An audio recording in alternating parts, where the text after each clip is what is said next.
الحمد لله رب العالمين والصلاة والسلام على نبينا محمد وعلى آله وصحبه أجمعين أما بعد.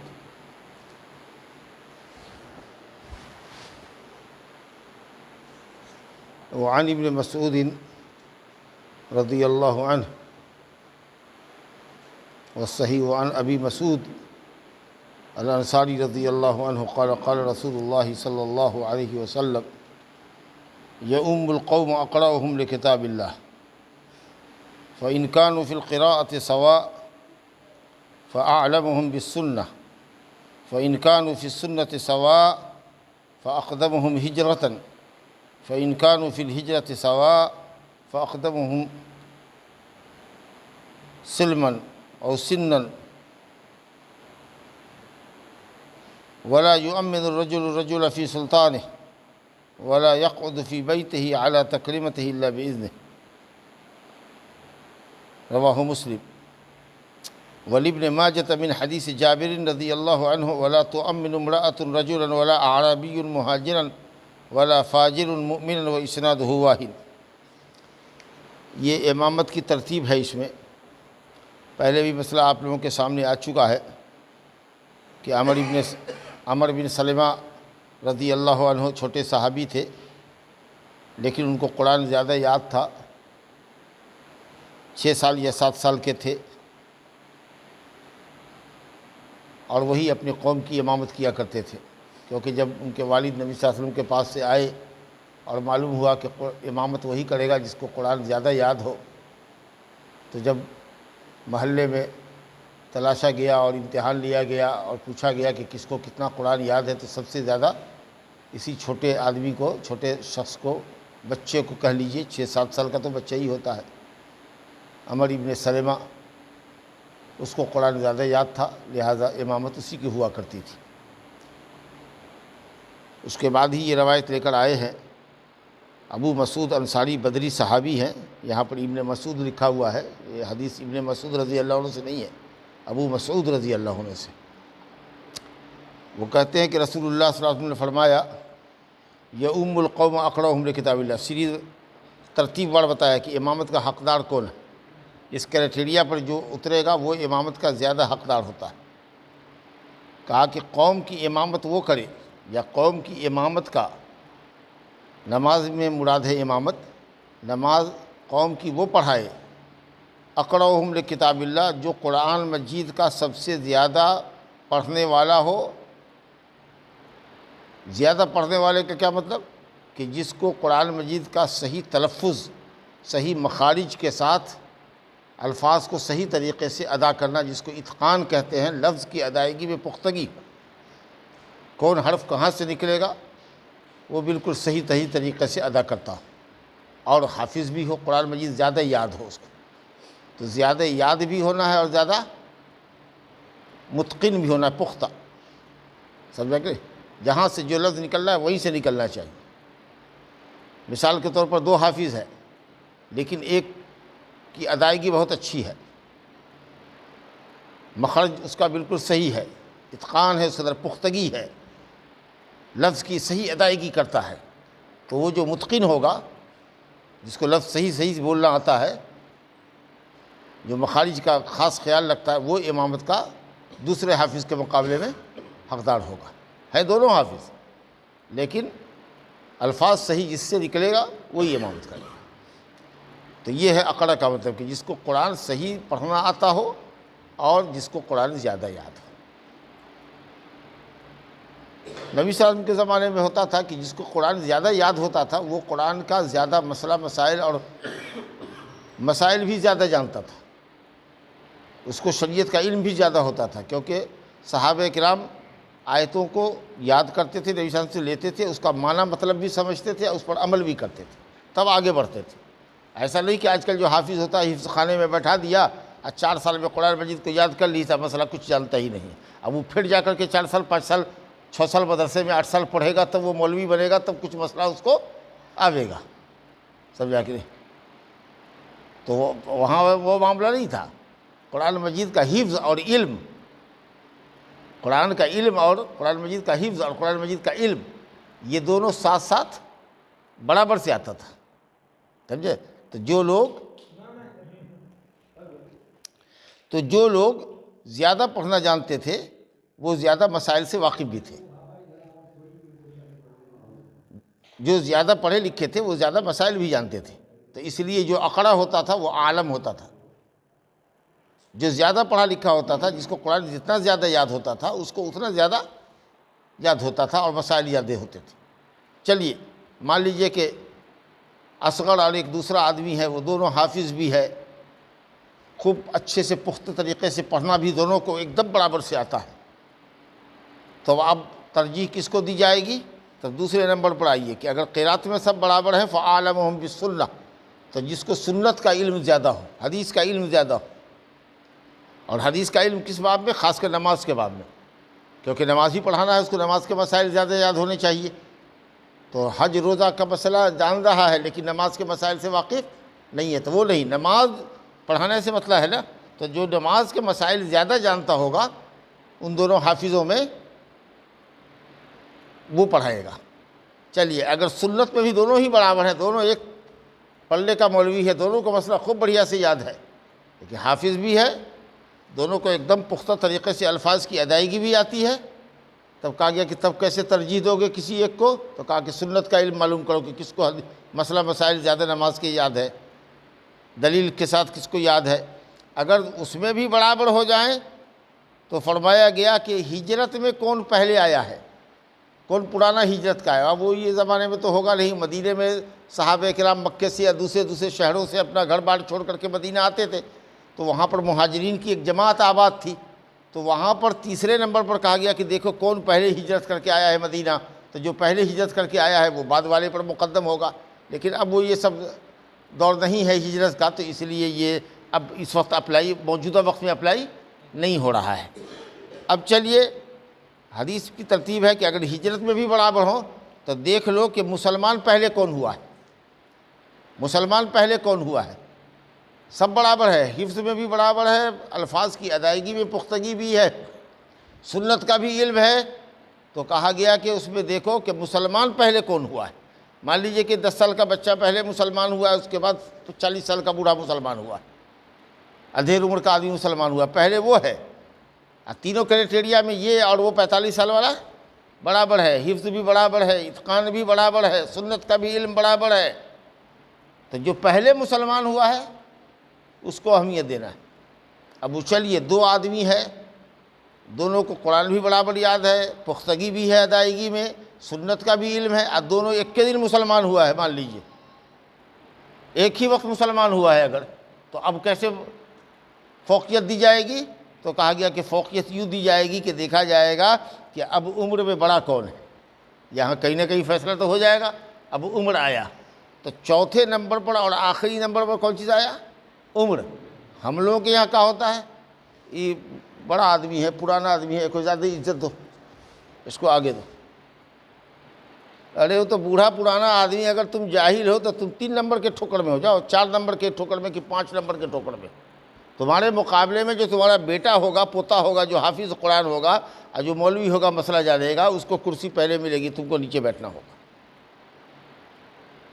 بڑا آدمی ہے کہ دو موقع اس کو، نہیں بڑے کا کوئی مقام نہیں ہے، اس کا تو سب سے لاسٹ میں مقام ہے۔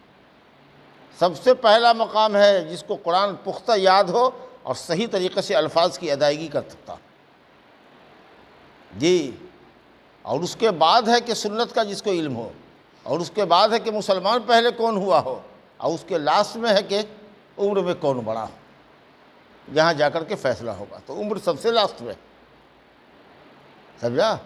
تو اس لیے حضرت عمر بن خطاب رضی اللہ عنہ کی مجلس میں، جو ان کی مجلس شورا ہوتی تھی جس سے وہ مشورہ لیا کرتے تھے، اس میں سب حفاظ اور قراء ہوتے تھے، علماء ہوتے تھے۔ اب عبداللہ بن عباس جیسے لوگ جو 17-18 سال کے رہے ہوں گے وہ تھے ان کی مجلس میں، اور بوڑھے لوگ جو صحابہ تھے، پرانے صحابہ، وہ پیچھے رہتے تھے، ان کے ساتھ حضرت عمر رضی اللہ عنہ مشورہ نہیں کرتے تھے۔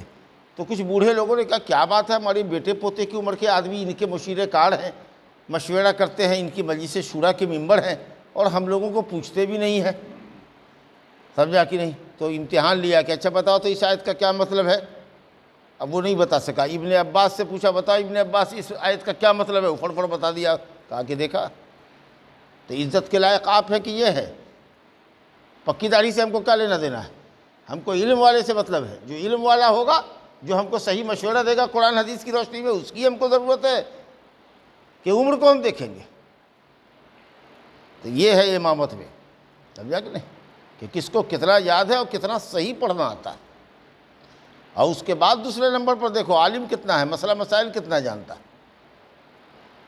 اور اس کے بعد یہ ہے کہ پہلے کون مسلمان ہوا ہے؟ اب تو یہاں سب مسلمان کوئی نہیں ہوا ہے، سب خاندانیہ مسلمان ہے، تو جو جتنا بڑا ہوگا وہ پہلے مسلمان ہوا ہوگا۔ ہم 10 سال بعد پیدا ہوئے تو ہمارے سے جو 10 سال پہلے پیدا ہوا ہوگا وہ تو پہلے نہ مسلمان ہوا۔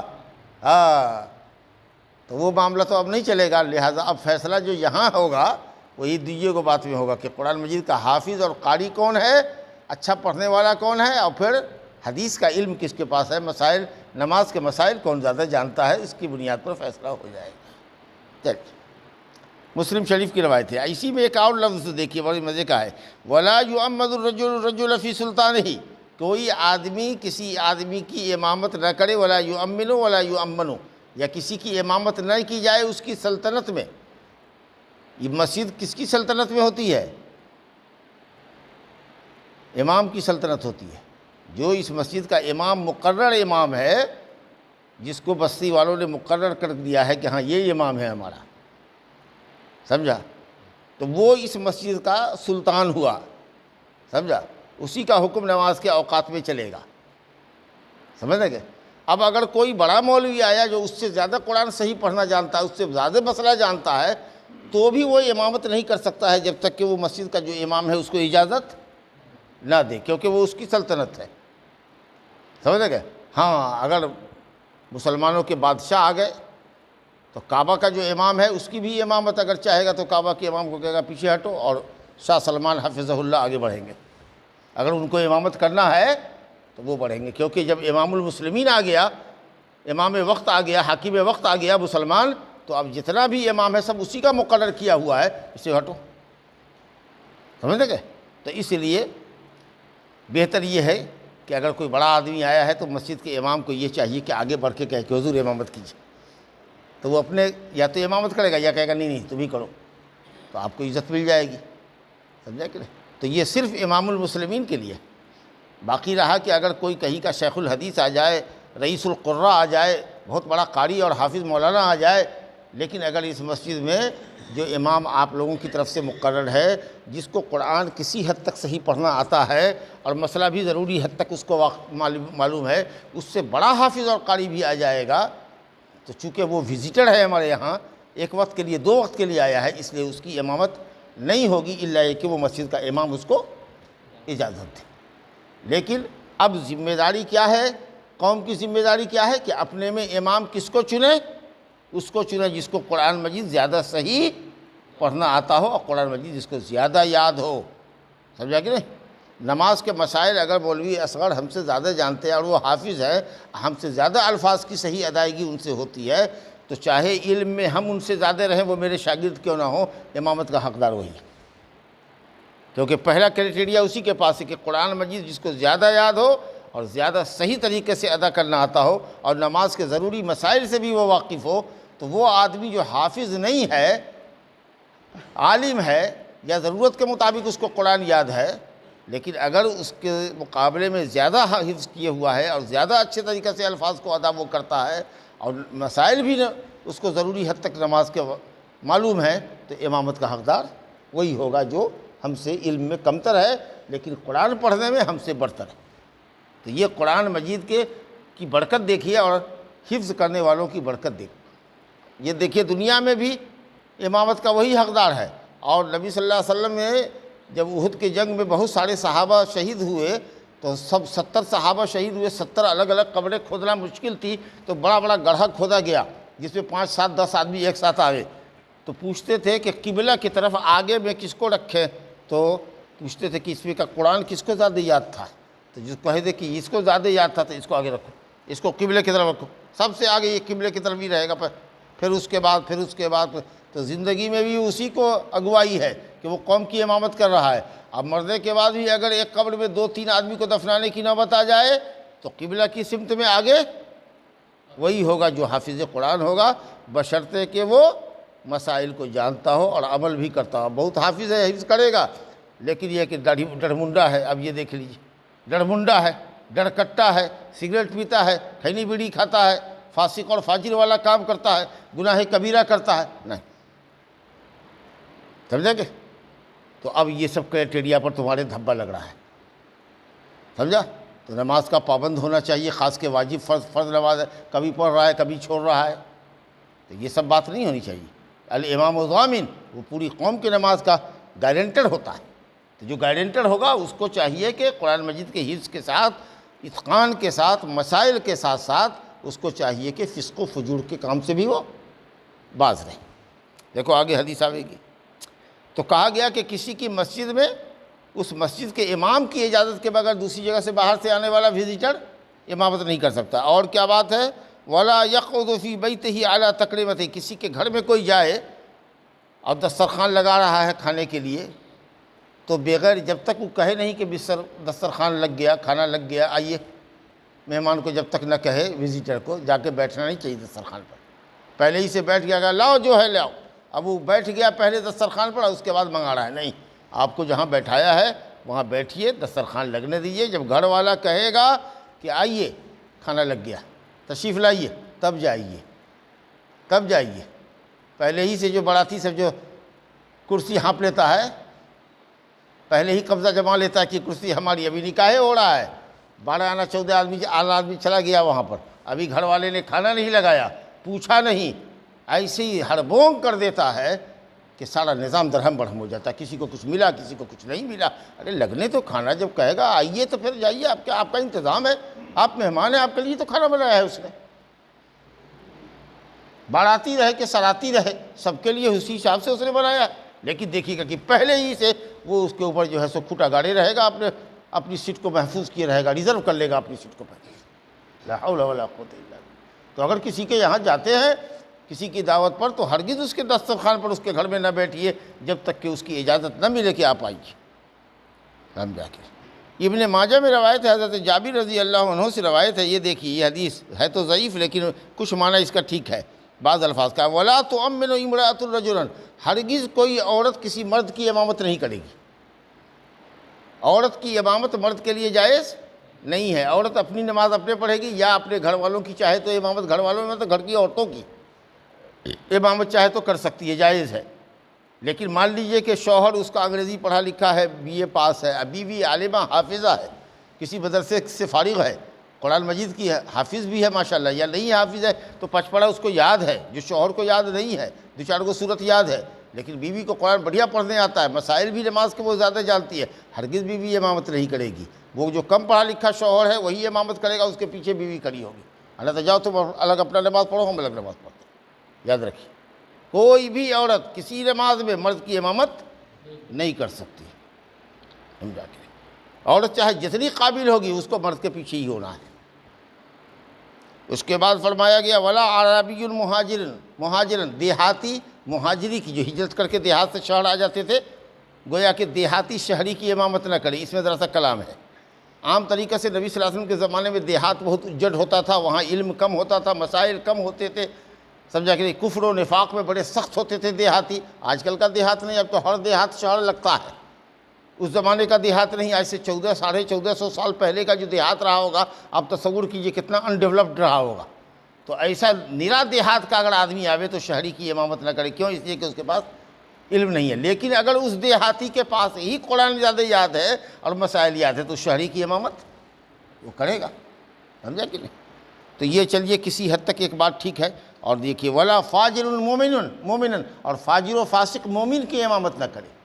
تو کسی نے کہا کہ فاجر سے مراد کافر ہے، جب کافر نماز ہی نہیں پڑھتا ہے، مسلمان ہی نہیں ہے، تو وہ امامت کیا کرے گا؟ اور کسی نے کہا نہیں، فاجر سے مراد فاجر ہے جو بڑے گناہ کرتا ہے، جو بڑا گناہ کرتا ہے، وہ اچھے لوگوں کی، جو متقی پرہیزگار نیک لوگ ہیں، ان کی امامت نہ کرے۔ تو اگر یہ بات مان کے چلیے تو گویا کہ ایک شرط یہ بھی لگے گی کہ حافظ اور عالم ہونے کے ساتھ ساتھ صاحب دین، صاحب تقویٰ بھی ہو، کھلم کھلا گناہ کبیرہ کا مرتکب، بڑے گناہ کا مرتکب نہ ہو۔ ویسے کون نہیں ہے جس سے گناہ ہوتا ہے، فسق و فجور کا کام کس سے نہیں ہوتا ہے، لیکن یہ ہے کہ ایک آدمی عادت بگیر ہے، سمجھا کہ نہیں، ایک دم مڑا رہا ہے، ایک دم پینٹ ٹخنے کے نیچے پہن رہا ہے اور واجبات کو چھوڑ رہا ہے اور حرام کا ارتکاب کر رہا ہے، تو اس طرح کی اگر عادت بد کا وہ شکار ہے تو بہرحال وہ یہ امامت پورے قوم کی گویا کہ ایک طرح سے اگوائی ہے، اللہ کے حضور گویا کہ وہ پیشوائی کر رہا ہے، ہم لوگوں کی سرداری کر رہا ہے، تو امام اسی انداز کا ہونا چاہیے جو صاحب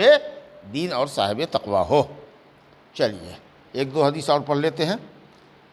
حضرت انس رضی اللہ عنہ سے روایت ہے، وہ کہتے ہیں کہ نبی صلی اللہ علیہ وسلم نے فرمایا رسوا صفوفکم وقاربوا بینہا وحاذوا بالاعناق، رواہ ابو داؤد والنسائی وصححہ ابن حبان۔ کہتے ہیں نبی صلی اللہ علیہ وسلم نے فرمایا، حضرت انس رضی اللہ عنہ کہتے ہیں کہ رسوا صفوفکم، اپنے صف کو خوب ملا کے صف بندی کرو، ایسی صف ملاؤ، ایسے سٹ کے کھڑے ہو جیسے کہ دیوار کی ایک اینٹ دوسرے اینٹ سے جڑی ہوتی ہے، سمجھا کہ نہیں؟ اس حدیث کی دوسرے لوگ حنفیہ تو کھلی مخالفت کرتے ہی ہیں کہ ایک ایک بالش یا ایک ایک بالش سے ہٹ کے کھڑے ہوں گے، سمجھا کہ نہیں؟ پیر میں پیر ملائیے گا تو ہٹا لے گا۔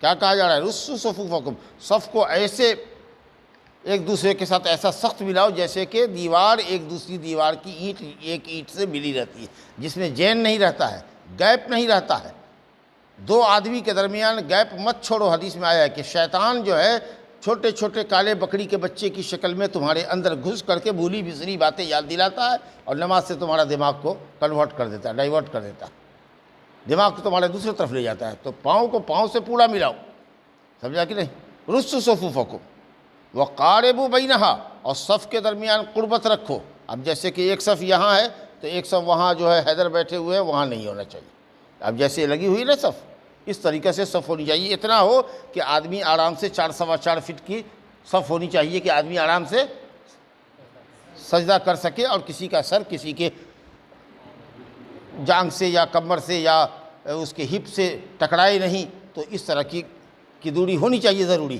لیکن ان نیسیسری کہ ایک آدمی یہاں ہے اور ایک آدمی وہاں ہے اور ایک صف آنگن میں لگی ہوئی ہے اور بیچ میں 4 ہاتھ 5 ہاتھ کا گیپ ہے، تو یہ اچھی بات نہیں ہے، کیونکہ جو آدمی جتنا امام سے قریب رہے گا، امام کی حیت کو دیکھے گا، امام سے قربت اختیار کرے گا، اس کے رکوع سجدے کی کیفیت کو دیکھے گا تو اقتداء زیادہ کرے گا۔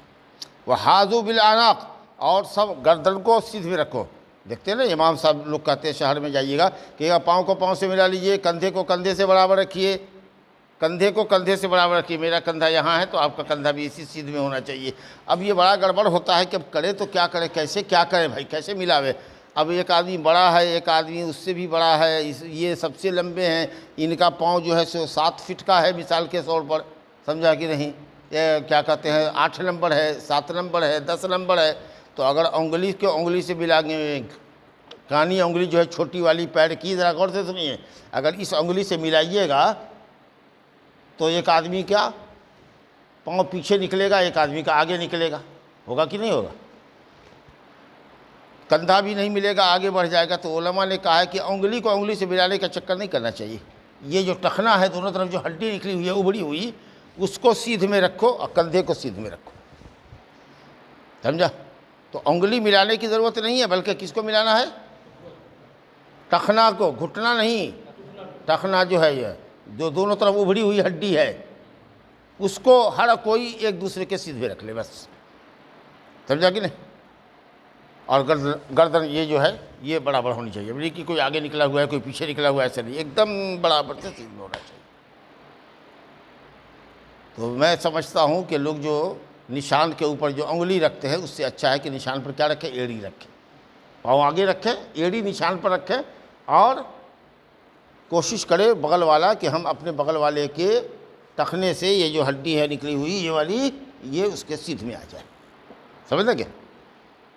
تو کہا گیا کہ صف کو ایک دم ملا کے رکھو، جیسے اینٹ ایک اینٹ سے ملی ہوتی ہے مکان میں، اور صفوں کے درمیان غیر ضروری دوری مت رکھو، مگر یہ کہ مجبوری ہو، جیسے کرونا کال میں تھا نا، کرونا کی مدت میں تھا کہ بھائی 3 فٹ رہے دوری، 4 فٹ رہے دوری، 2 گز کی دوری ہو، آگے پیچھے دوری ہو، تو اب مجبوری ہے، ڈاکٹری ہدایات ہے، سرکاری ہدایات ہے، ان کی خلاف ورزی آپ نہیں کر سکتے، تو وہ تو ایک مجبوری تھی، لیکن اب آپ کوئی مجبوری نہیں ہے تو پورے طریقے سے ایڑی کو ایڑی سے ملائیے، ٹخنے کو ٹخنے سے ملائیے، کندھے کو کندھے سے ملائیے، اور ایک دم مل کے کھڑے ہوئیے، یہ نہیں کہ خالی کانی انگلی کو ذرا سا ایسے ٹیڑھا کر دیا, پیر دونوں کا ادھر ہے, ایک ٹھو کا رنوے ہے, ایک ٹھو کا دگیاڑ ہے, بس خالی کانی انگلی کو ملا دیا بس, اب پورا پیر ایسے ہی گیپ ہے.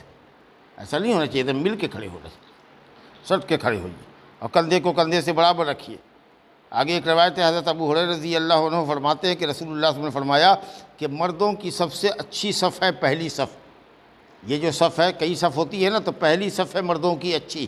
کیوں؟ اس لیے کہ وہ امام سے قریب ہے, تلاوت سے قریب ہے, تلاوت اس کو سننے میں سمجھ میں آ رہی ہے, امام کی حرکت اور حیت کو دیکھ رہا ہے, امام سے پہلے رکوع سجدے میں نہیں جا رہا ہے. بات سمجھ میں آ رہی ہے؟ اور کہا کہ پہلی صف کے مقابلے میں سب سے بعد والی جو سب سے پچھلی صف ہے وہ سب بری ہے.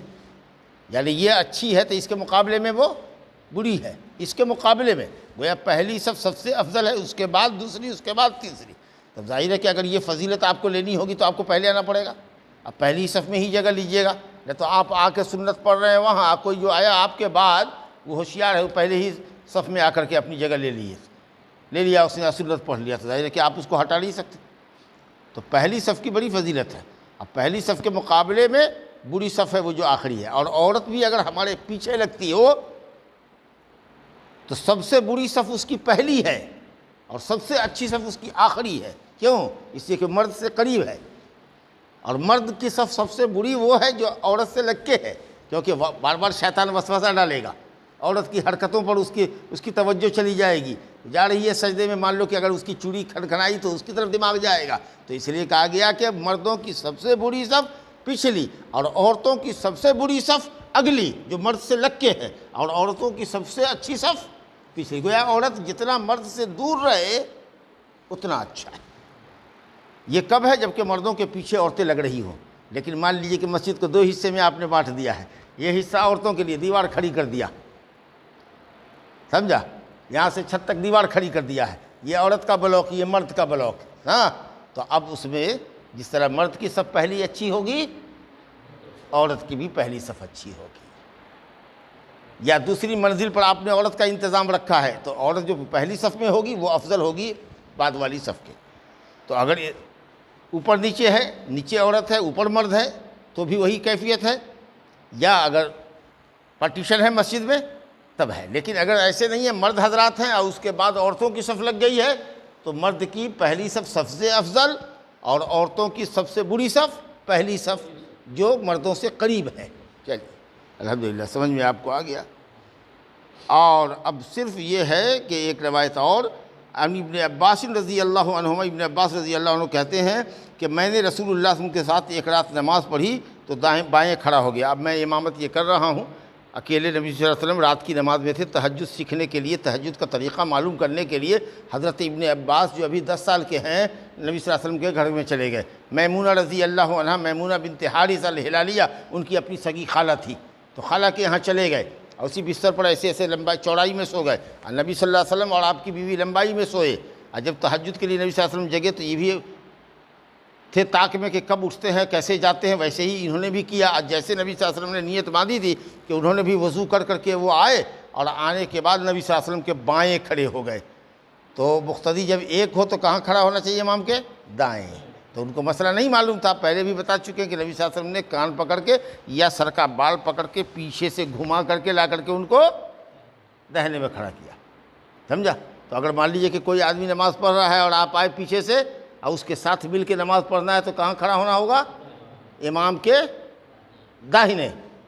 اور اگر 2 آدمی سے آ گئے تو اس مقتدی کو پیچھے ٹال لیجیے. ایک آدمی اور آ گئے, ایک آدمی پہلے سے پڑھ رہا تھا داہنے, اس کو پیچھے ٹال لیجیے. اور اگر پیچھے جگہ نہیں ہے تو امام صاحب کو آگے ہلکا سا ٹھیل دیجیے کہ آگے بڑھ جائیے. اور نہ آگے جگہ ہے نہ پیچھے جگہ ہے تو دائیں بائیں دونوں طرف کھڑے ہوتے چلے جاؤ. ٹھیک ہے, مسئلہ واضح ہے. تو کہتے ہیں کہ میں ایک رات آیا تو میں بائیں کھڑا ہو گیا, رسول اللہ صلی اللہ علیہ وسلم نے میرا سر پیچھے سے پکڑا اور مجھ کو کھڑا کر دیا اپنے دائیں طرف. تو ایک آدمی نماز پڑھانے والا ہو, ایک آدمی پڑھنے والا ہو, تو مقتدی کہاں کھڑا ہوگا؟ امام کے داہنی طرف ہو گیا. اچھا, عورت کا کیا مسئلہ ہے؟ بس یہی ایک چھوٹی سی حدیث, اس کے بعد مسئلہ ختم. حضرت انس رضی اللہ عنہ ہی کہتے ہیں کہ رسول اللہ صلی اللہ علیہ وسلم نے نماز پڑھایا تو میں اور یتیم نامی لڑکا, یا یتیم رہا ہوگا نابالغ بچہ رہا ہوگا، باپ مر گیا، جس کا بلوغت سے پہلے مر جاتا ہے اس کو یتیم کہتے ہیں، بلوغت سے پہلے مر جائے تو۔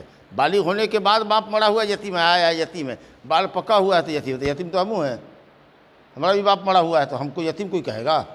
ہے، ہم تو خود اپنے بچوں کے باپ ہیں۔ یتیم اس کو کہتے ہیں کہ بلوغت سے پہلے جس کا باپ مر جائے، مائیں مرے کوئی پرواہ نہیں ہے، باپ نہیں مرے، کیونکہ کھلائے گا، پلائے گا، کپڑا لتا پڑھائے گا، لکھائے گا کون؟ باپ۔ تو باپ اگر مر گیا تو وہ یتیم ہو گیا، سمجھا کہ نہیں؟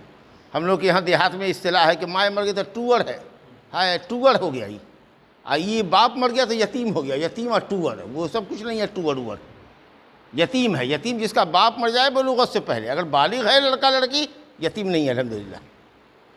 تو بہرحال اب یہ یتیم تھا لڑکا یا یتیم نام ہی تھا؟ تو کہتے ہیں حضرت انس کہ میں اور یتیم نبی صلی اللہ علیہ وسلم کے پیچھے کھڑے ہوئے دو، تو معلوم ہوا کہ جب دو آدمی ہو تو امام کے پیچھے کھڑا ہونا چاہیے۔ اور حضرت انس کہتے ہیں کہ میری ماں جو ام سلیم ہے وہ خلفنا اکیلے کھڑی ہوئی ہم لوگوں کے پیچھے۔ تو معلوم ہوا کہ عورت اپنے بیٹے کے ساتھ نہیں کھڑی ہو سکتی، اپنے شوہر کے ساتھ نہیں کھڑی ہو سکتی، سمجھا کہ نہیں؟ چہ جائے کہ اجنبی مرد کے ساتھ، تو عورت کی جگہ ہی رکھی گئی ہے پیچھے۔ اب مان لیجئے کہ اگر دو عورت ہے، تین عورت ہے، وہ صف لگائے گی، سمجھا کہ نہیں؟ ہاں، لیکن اگر مردوں کے ساتھ صرف ایک عورت ہے تو وہ عورت چاہے اپنا اس کا بیٹا ہی نماز کیوں نہ پڑھا رہا ہو، اس کا شوہر ہی کیوں نہ پڑھا رہا ہو، اس کے بغل میں وہ کھڑی نہیں ہو سکتی ہے، آگے مرد رہے گا اور پیچھے اس کی ماں، بہن، بیٹی جو بھی ہوگی، بیوی، وہ کھڑی ہوگی۔ ھذا وباللہ التوفیق، صلی اللہ علیہ نبینا محمد وآلہ وصحبہ۔